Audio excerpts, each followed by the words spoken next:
Hey, what's going on, guys? I've been dealing with this training pack glitch for like a year now. It works sometimes, it doesn't work other times. But what you do is you click on a training pack, you try to load it, and a thing would come up saying failed to save file, failed to load file repeatedly, and you just can't play, right?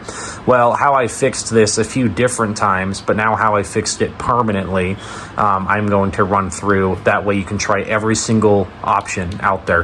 The first one I'm going to start with is the one I've seen 0 people cover. I haven't seen a single person do this. It's the trade-in. Click trade-in.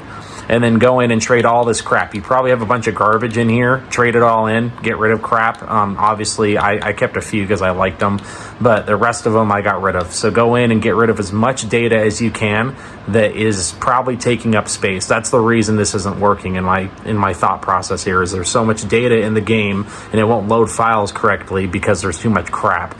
The other thing is managing your inventory and archiving a bunch of crap that you don't want in here. Then the next one, this one I have seen across different areas, it's your replays. Delete any replays. That's another one. That's the most popular one I've been seeing. So get rid of any replays. And yeah, just delete those. And then the last but not least that I've seen other people cover as well is in training here.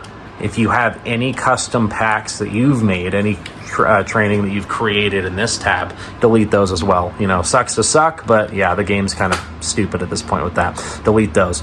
And then the very last one that I have come up with, again, that I've not seen anyone else do, is when it does a save file that doesn't work and it just keeps, you know, all of these are completely broken, go over here to browse.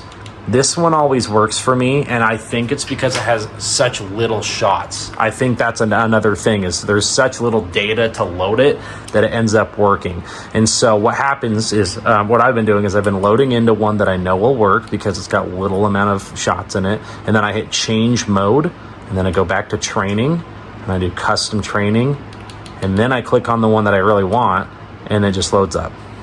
And it's done that every single time. So if this doesn't work for you, let me know, because I am curious. But yeah, go ahead and try that. Everything else that I've tried has not worked up until I've done this trick. This was the final one that worked for me.